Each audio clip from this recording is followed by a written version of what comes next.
Bonjour chers frères et sœurs, je suis l'évangélique Jacques Smaro. Voilà, nous sommes encore là devant vous ce matin pour une autre exhortation. Voilà. Tant que nous sommes encore sur la terre, et les exhortations doivent être apportées pour l'édification du saint et des saints. Donc nous sommes là ce matin pour vous parler d'un autre thème. Voilà, donc je viens de vous dire tout à l'heure, je suis l'évangélique Jacques Smaro, du réseau Partage Chrétien. Nous avons une émission que nous avons mis en place qui s'appelle Réseau Partage Chrétien. Voilà, cette émission a pour but d'amener les enfants de Dieu à la recherche de Dieu, d'amener les enfants de Dieu à chercher Jésus-Christ par la prière et aussi par la méditation. Le seul compagnon d'un enfant de Dieu doit être sa Bible, parce que la Bible est la parole de Dieu qui nourrit l'âme. Nous savons qu'il y a beaucoup d'autres livres spirituels qui sont appelés livres saints sur la terre, qui ne font qu'empoisonner l'âme. Mais la seule nourriture de l'âme, comme Jésus l'a dit, c'est la parole de Dieu. Voilà, donc notre rôle à nous, c'est de mener les enfants, de pousser les enfants de Dieu à lire la Bible. Voilà. Alors, ce matin, d'abord, j'avais oublié, comme je l'ai dit toujours, à chaque fois que nous mettons une vidéo en ligne, il y a 2 numéros en bas où vous pouvez nous contacter. Parce que nous faisons des cultes de maison. Vous pouvez prendre contact avec nous pour y participer. Nous faisons des évangélisations dans les gares, dans les rues, une distribution de traités dans les boîtes aux lettres. Vous pouvez vous joindre à nous, nous appeler pour nous contacter pour y participer. Voilà. Donc, nous allons prier le Seigneur avant de commencer la prédication. Père Céleste, je te rends gloire et honneur pour tout ce que tu fais concernant tes serviteurs. Je te remercie pour ce moment que tu m'as donné, parce que Seigneur, c'est toi, ô roi de gloire, qui avait prévu, Seigneur, tout cela avant le commencement du monde, afin que sur le moment nous puissions le pratiquer. Je te remercie pour ta grâce, Père, la grâce que tu peux faire. Je te remercie. Dirige tout et que nous puissions nous sommes au nom de Jésus. Amen. Alors, le message d'aujourd'hui s'intitule « Pourquoi les miracles font-ils peur aujourd'hui? Pourquoi les miracles font-ils peur maintenant au lieu de rassurer ?» À l'original, les miracles devaient amener les saints ou les personnes qui sont non sauvées vers Jésus-Christ. Mais les miracles aujourd'hui font plus peur plutôt que de rassurer. Parce que nous voyons des choses qui dépassent l'entendement. Et nous savons tous très bien que la plupart de ces miracles ne sont pas de Dieu. Lorsqu'on voit les personnes qui produisent ces miracles-là, ces produits, lorsqu'on voit le comportement de ces personnes, et lorsqu'on voit la vie de tous les jours de ces personnes, nous savons que ces miracles ne sont pas de Dieu. C'est pour cela que j'intitule ce message « Pourquoi les miracles font-ils peur maintenant au lieu de rassurer ?» Nous allons donc prendre notre première lecture. On va aller dans Actes 13, versets 6 à 12. Actes 13, versets 6 à 12. Alors, il est ici dit, ayant ensuite traversé toute l'île jusqu'à Paphos, il trouvait un certain magicien faux prophète juif nommé Bar-Jésus, qui était avec le proconsul Sergius Paulus, homme intelligent. Ce dernier fit appelé Barnabas et Saul et manifesta le désir d'entendre la parole de Dieu. Mais Élymas le magicien, car c'est ce qui signifie son nom, lui faisait opposition, cherchant à détourner de la foi le proconsul. Il a ici dit alors, Saül, appelé aussi Paul, rempli du Saint-Esprit, fixa les regards sur lui et dit, homme, plein de toute espèce de ruse et de fraude, fils du diable, ennemi de toute justice, ne cesseras-tu point de pervertir les voies droites du Seigneur? Maintenant, voici la main du Seigneur est sur toi et tu seras aveugle pour un temps, tu ne verras point le soleil. Aussitôt, l'obscurité et les ténèbres tombaient sur lui et il cherchait en tâtonnant des personnes pour les guider. Alors le proconsul, voyant ce qui était arrivé, crut. Et crut étant frappé de la doctrine du Seigneur. Vous voyez, nous allons décortiquer ce verset. Le chapitre 13, au 6 jusqu'au verset 12. Barabbas et Saul envoyés par le Saint-Esprit descendus à Séleucie, et là ils s'embarquèrent pour l'île de Chypre. Barnabas et Saul envoyés par le Saint-Esprit. On ne se lève pas comme ça pour faire l'œuvre de Dieu. Il faut être envoyé. Nous, enfants de Dieu, nous nous laissons guider par le Saint-Esprit. On ne fait pas les choses dans le hasard. Car nous voyons aujourd'hui beaucoup de choses. Des gens qui viennent d'eux-mêmes, qui ne sont pas appelés mais qui viennent d'eux-mêmes, qui ne sont pas envoyés mais qui s'en vont quand même. Il a ici dit, le Saint-Esprit par le Saint-Esprit descendu à celui-ci, et là il s'embarquait pour l'île de Chypre. Arrivé à Salamite, il annonçait la parole de Dieu dans les synagogues des Juifs. Il avait Jean pour aide. Ils annonçaient la parole de Dieu dans les synagogues. Tout enfant de Dieu qui se sont donnés à Jésus-Christ, toute personne qui se sont donnée à Jésus-Christ est un évangéliste. La première mission que Jésus nous donne, c'est de propager sa parole. Que tu sois pasteur, que tu sois bishop, sur bishop, les noms que les gens se donnent aujourd'hui qu'on ne voit même pas dans la Bible. Tous les hommes de Dieu, tous ceux qui sont nés de nouveau sont des évangélistes. C'est la première mission que le Seigneur nous a donnée. Parce que si quelqu'un ne nous avait pas parlé de Dieu, on n'allait pas le connaître. Donc à nous tous, si nous avons connu le Seigneur, nous devons aller aussi prêcher la parole de Dieu afin que les autres aussi soient sauvés. Quelle que soit la manière dont tu le prêches. Mais on doit profiter de toutes les occasions pour annoncer l'évangile de Jésus-Christ. Celui qui ne le fait pas a manqué son but. Parce que les gens croient aujourd'hui qu'être chrétien, c'est appartenir à une assemblée. Être chrétien, c'est d'aller chauffer les bancs des églises, aller crier, chanter, et puis revenir. Pratiquement toute la semaine, ils sont incognito, personne ne sait même dans leur quartier qu'ils sont chrétiens. Ça, c'est pas l'évangile, c'est pas être chrétien, ça. Être chrétien, c'est d'aller propager la parole de Dieu. Ça, c'est la première mission que Jésus nous donne. Et ils annonçaient la parole de Dieu dans les synagogues des Juifs. Il avait pour être Jean. Ils avaient pour être Jean parce qu'ils étaient Dieu. Ayant ensuite traversé toute l'île jusqu'à Paphos, il trouvait un certain magicien, faux prophète, juif, nommé Bar Jésus. Tout le monde connaît l'histoire de Bar Jésus. Qui était avec le proconsul. Pourquoi il était avec le proconsul? Parce que c'est l'une des plus hautes personnalités de l'île.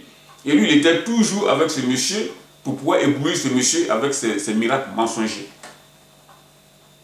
Vous voyez, ces miracles mensongers. Un faux prophète. La Bible le dit ici. Un magicien faux prophète. C'est ce qui est légion dans les églises. Vous allez remarquer d'ailleurs que le terme pasteur ou évangéliste commence à disparaître. C'est maintenant prophète qui est à la mode. Tous les pasteurs même qui s'appelaient des pasteurs dans le temps, beaucoup maintenant se nomment prophètes. Parce que ce terme, le mot prophète attire du monde. Parce que les gens veulent entendre ce qui le concerne. Ils veulent entendre des prophéties. Ils veulent entendre l'avenir. C'est comme s'ils allaient chez le marabout, chez des divins, pour aller entendre des divinations. C'est exactement ce qui se passe dans les églises de faux prophètes. Un magicien et faux prophète juif. Ces personnes aujourd'hui que nous voyons dans beaucoup d'églises ne sont pas différents des magiciens. C'est des magiciens. Mais qui ont revêtu des costumes, des pasteurs ou des hommes de Dieu, qui sont en fait des faux prophètes. Moi, je ne me lasse pas de dire ces choses, de dénoncer ces choses, parce que les personnes qui sont au devant de ces personnes, qui écoutent leur message ont perdu. Alors il faut les avertir. La plupart des hommes aujourd'hui qui sont là, des hommes de Dieu qui sont là, ne les avertissent pas. Ce n'est pas leur problème parce qu'ils ont les églises, ils sont bien plantés là-bas.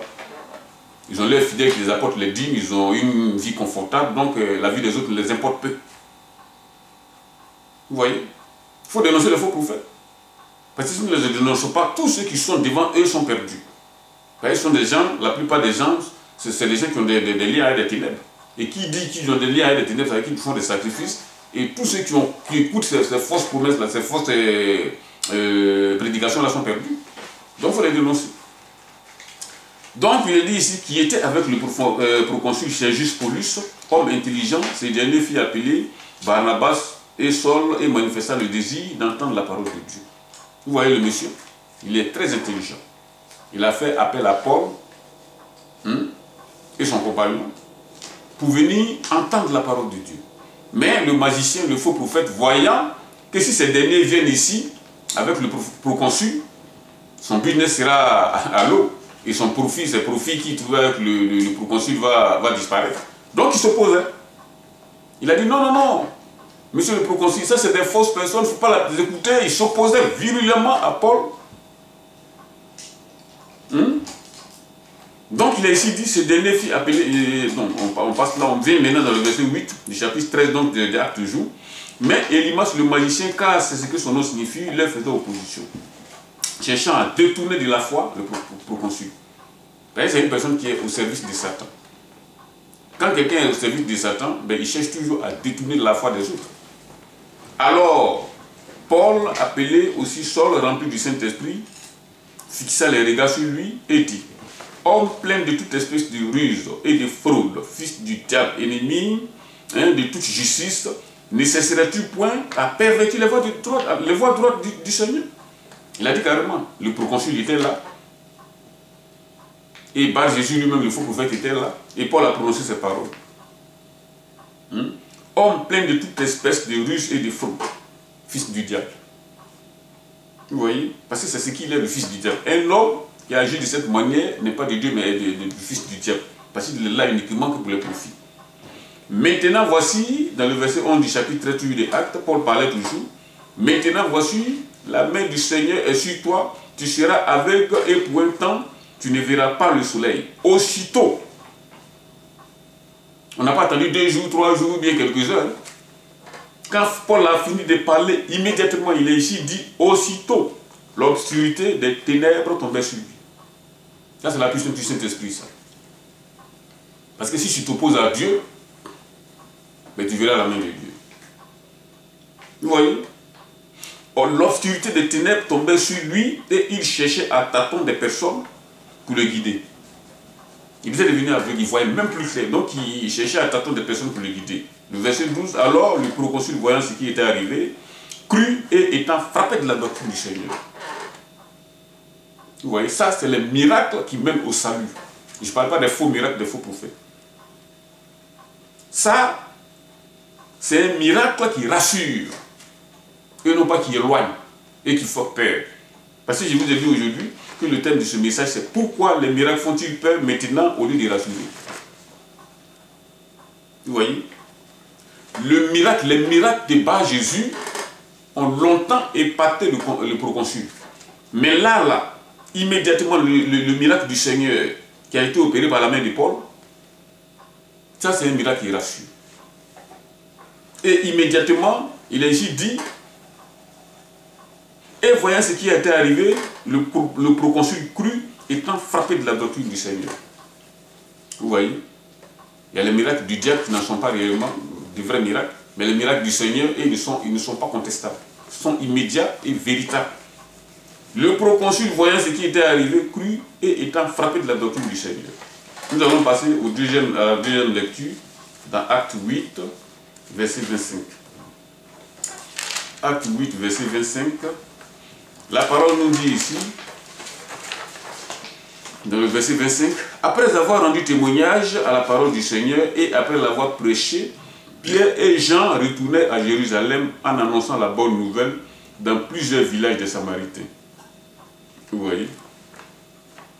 La parole de Dieu est toujours suivie des faits.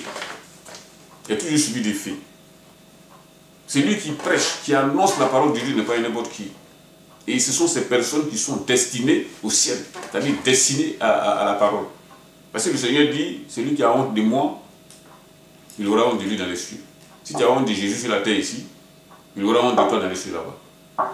Que tu sois pasteur, évangéliste, que tu sois pro-bishop ou je ne sais pas sur-bishop ou révérend, des gens même qui se donnent des noms, des noms dont ils ne connaissent pas réellement la portée.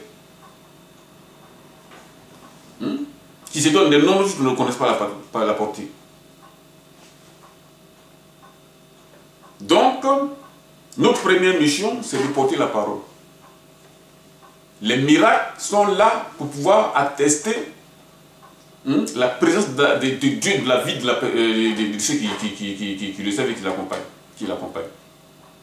Mais, la plus importante, c'est la parole, et non pas les miracles. Aujourd'hui, les miracles font-ils peur plutôt que de rassurer? Pourquoi? Parce que la majeure partie de ceux qui en font, qui font ces miracles-là, sont en réalité des divins. C'est-à-dire des personnes qui sont allées chercher leur puissance ailleurs plutôt qu'avec le Saint-Esprit. Et voilà pourquoi les miracles aujourd'hui font-ils peur, font peur plutôt que de rassurer. Mais rassurez-vous, Dieu continue toujours à agir et il continue à faire des miracles. Parce que les miracles de Dieu sont différents des miracles du diable. Pour reconnaître quelqu'un qui fait des vrais miracles, il faut regarder à sa vie. S'il marche réellement dans la parole de Dieu.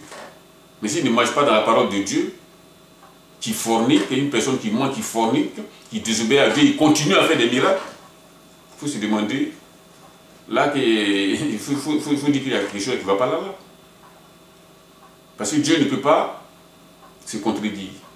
Le Saint-Esprit agit par la main d'une personne qui l'obéit. Voilà donc c'est cette courte prédication que nous avons apportée ce matin. Voilà, nous allons prier le Seigneur afin qu'il nous donne de compter que sur les vrais hommes de Dieu, que sur la parole et non pas des miracles. Les miracles ne sont pas d'ailleurs. Les miracles sont un gage pour pouvoir mener les hommes à connaître la puissance de Dieu et à compter réellement que sur le Seigneur. Mais c'est la parole de Dieu, la parole qui fait foi. C'est la parole qui sauve. Si nous ne comptons uniquement que sur les miracles, ça peut être, vous pouvez tomber sur une personne qui va vous entraîner loin du Seigneur. Parce que lui, il va vous aller compter sur lui, il va faire des miracles, Finalement, à force de faire des miracles, la personne, même la vie de la personne, même si la vie de la personne n'est plus en conformité avec la parole de Dieu, vous allez continuer à le suivre, bien qu'il soit dans le mensonge. Voilà la dangerosité de la chose. Voilà, nous allons prier le Seigneur afin qu'il nous donne de mettre en application cette parole. Merci Seigneur Dieu pour tout ce que tu fais concernant tes serviteurs.